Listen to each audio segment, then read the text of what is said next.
Ayan o. Ito yung last na span na kompleto na nila. Sa kabila naman 1, 2, 3, 4. So, ganun pa rin. No? Apat na span pa rin. At ito na mga kababayan, yung ikatlong steel girders dito sa may tulay mismo. Ayun na, naka-install na. No? Sa last update natin, nakatali pa yan dyan sa lifter. Ito ngayon, no? Kompleto na. Sinimulan ko to, walang naniniwala sa paligid ko. Ano?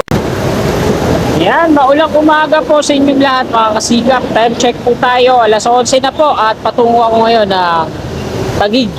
So, matadaanan natin to dito.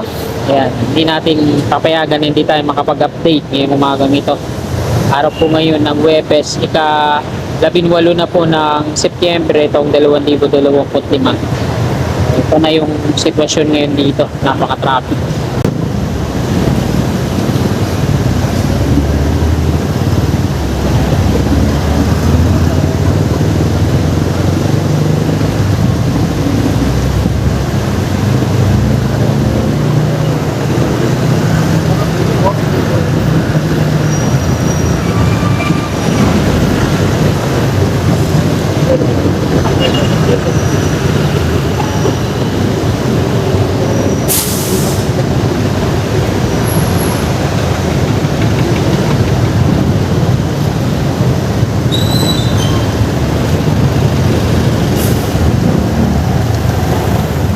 Yan sa una natin, nagdaan interchange na po yan, Plaza Dilaw.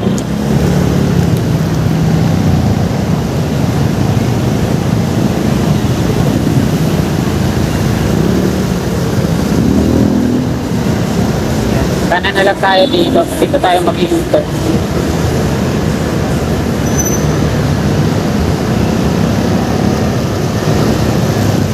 So wala pa namang progress dyan sa off-ramp patungong UN. Diretso na muna tayo dito.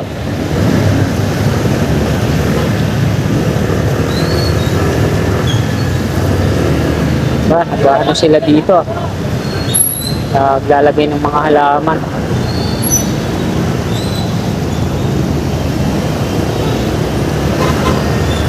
Agoy, pati dito ang traffic.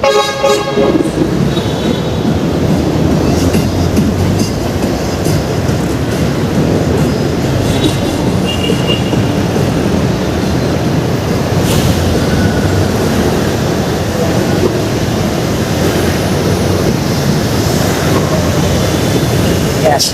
Pagkatapos na buhos ng ulan, malakas, no? Ito na yung sitwasyon ngayon dito. Napaka-traffic.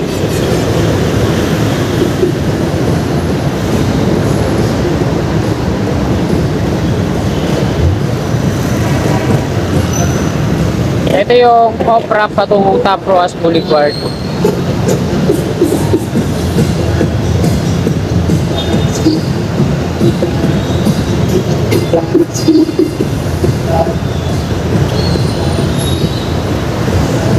O, same pa din, apat na span pa rin. Yung na-install ng mga steel girders.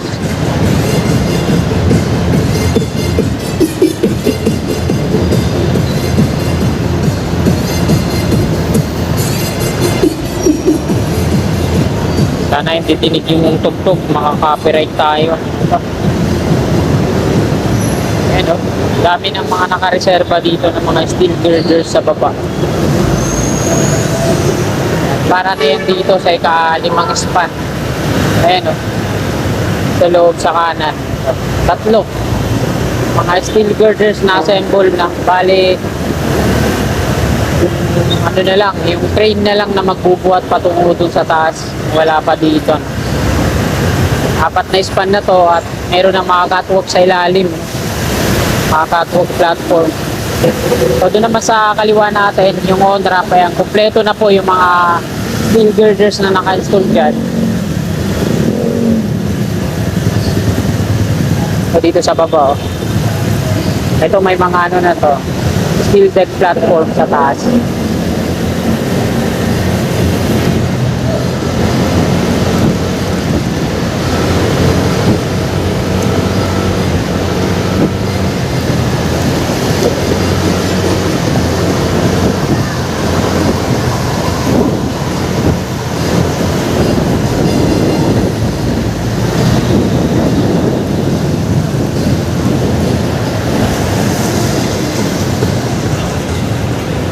nakapag U-turn na tayo.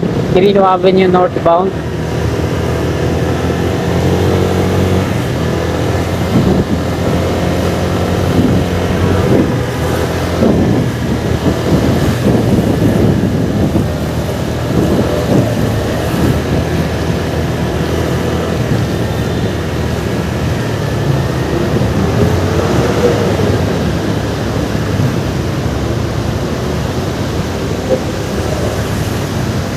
Ayan o.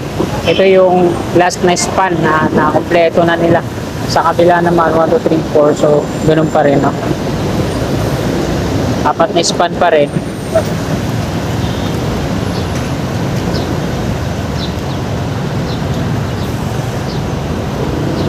Quirino interchange.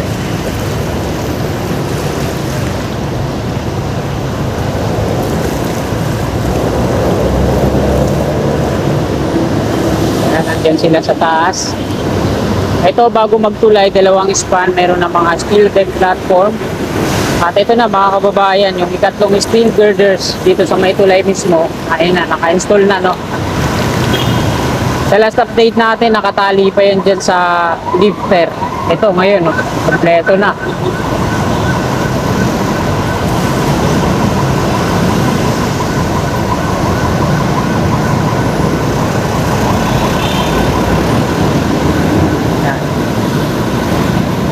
Pati dito.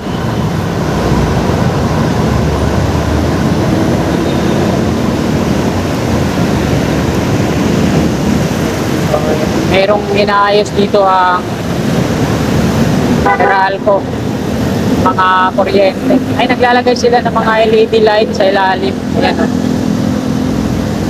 Nag-install sila dito ng mga LED.